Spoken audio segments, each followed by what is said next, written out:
accomplishments and the amazing things that she's done in her advocacy work and her social justice work. So I thought I'll just highlight a few of the things. Cathy is a strong social advocate. She founded in 1998 the Toronto Disaster Relief Committee, which declared homelessness a national disaster.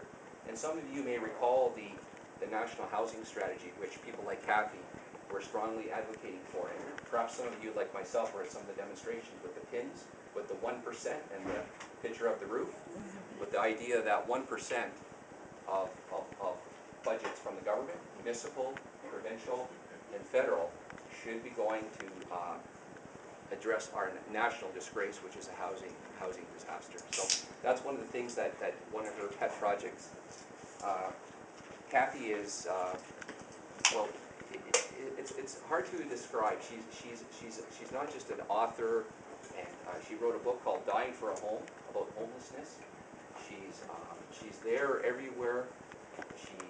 She was a recipient of the Atkinson Charitable Foundation Economic Justice Award, and worked both locally and nationally on issues related to homelessness from 2004 to 2009.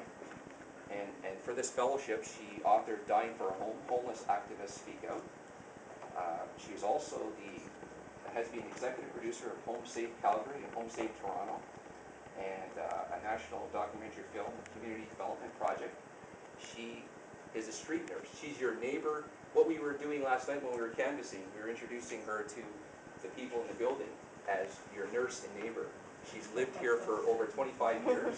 She's a registered nurse. She's a strong advocate, and I'm really, really proud to say that, you know, for the first time in Toronto Centre, we've got a remarkable candidate. There's a great quote, a couple quotes. One from it's right on her campaign literature.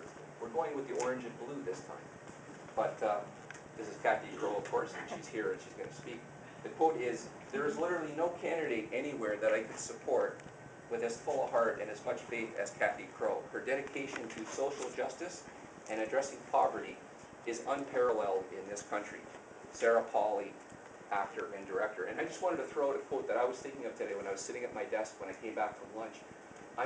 Those of you who know me, I'm not really a religious person, but I was thinking of a quote that Mother Teresa said just before she died, and it was about poverty and homelessness, homeless people. And Mother Teresa said, "It is very fashionable today to talk about the homeless and poor people." And then she says, "Unfortunately, it is not fashionable to talk with the homeless and poor people." But Cathy Crowe has been doing that for over 25 years. So comrades, sisters and brothers, it's with great pride and honor I introduce to you our candidate for Toronto Centre, our next MPP for Toronto Centre.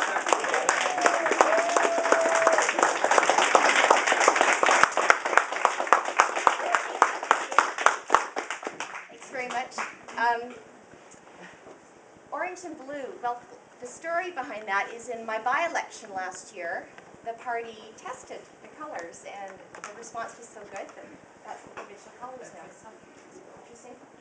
I'm not going to talk for long. I just want to begin by saying, and the poll is, I got to begin by saying that my grandfather, who was an early CCFer, although his wife, my grandmother, voted Diefenbaker all her life, he would be so proud that I'm standing here in a union hall tonight.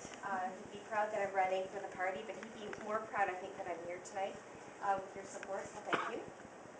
But I was thinking about him, and you know, he also lived through that period of time when unions brought in so much for working class people, right, and helped create the middle class.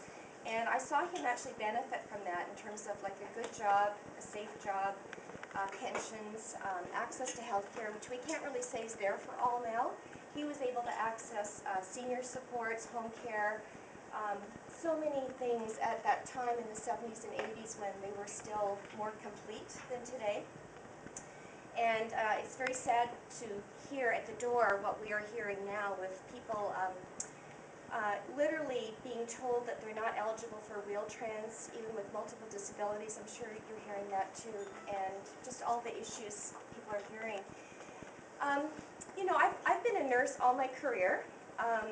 and I've been a street nurse for about 23 years. I've always been able to have a good job. I actually don't have a job right now, which many people don't actually realize, but I hope to have one in October.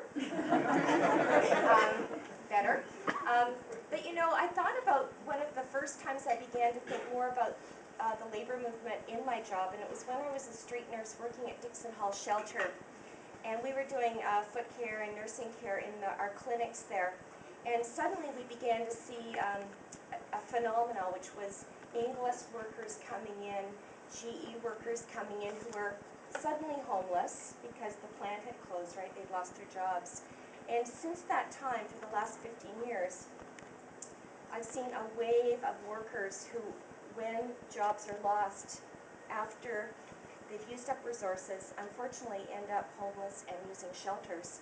So that's why it's been so great that OPSU and other unions have supported our work at TDRC over the years on housing homelessness as a national disaster. The other thing I wanted to mention is it's really a great honor to be here with Jonah tonight, because we've worked together. We've lived in the same housing co-op and been neighbors as well, and we're chatting on the phone, comparing notes. I'm sure he's seeing similar things as I am at the door, and it's pretty shocking what we're seeing at the door. We're seeing, well, I won't speak for you, but I'm seeing buildings in disrepair.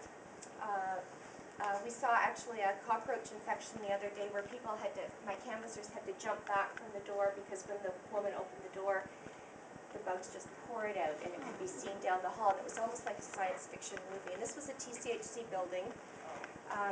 We're seeing, you know, seniors without the supports they need. We're seeing a lot more people working at home with multiple jobs and doing shift work. We're seeing more people by the 10th of the month that don't have enough you know, food and are having to go to food banks. We're seeing services cut. In this riding, the Bond Street Nursery or daycare, which has been in existence for 75 years, is shutting at the end of this year because of lack of funding from the feds, from the province, and related to some other issues. And I just want to mention a couple things about the by-election, because, you know, I understand I have your support, but I want to really push for your support, because I think I need to push for your support, okay? I ran last year in a 24-day election, and some of you worked on my campaign. I got the highest vote in history in this riding for the NDP. I lost by 15 votes per poll, okay? So think about that, and I definitely am not trying to compete with Jonah here. I'm supporting people working on his campaign, but if you live in this riding, if you work in this riding, you get in my office. That's in Sherbourne. I'm not kidding. The Grace Hospital on Church Street was nearly shut down by the McGuinty government last year, and my campaign with Andrea stopped that. So we've been canvassing for weeks. We've got a massive team. We've got a campaign manager. Our office is at Queen and Sherbourne, and my pamphlets are on their way. They'll be here before you leave. So I want to say that in this riding, I ran last year because when I walked up Sherbourne Street with the Toronto Star, I saw disastrous conditions. I saw lineups for food banks. I saw closures of shelters. I could go on and on. This year, it's worse. We're losing, you know, one of the most fabulous daycares in the city. We're losing all kinds of programs. Ford went to McGuinty today and asked to sell off 900 units of affordable housing. He did that this morning, and there was a press conference. I haven't seen the whole thing. And the MPP in this riding isn't speaking out about any of that or working on any of those issues. So you have to know that, because this riding is targeted by the provincial party, and it is winnable. But I need you. And I need you too, Michael. So Michael's going to pass out my flyers. This is Michael Erickson, the chair of my EPC. I think I'll just end there to say that I'm fighting to win this riding. We can't not win this riding. And I'm the first person in history to run a second time in such a short period of time. So we have a strong campaign.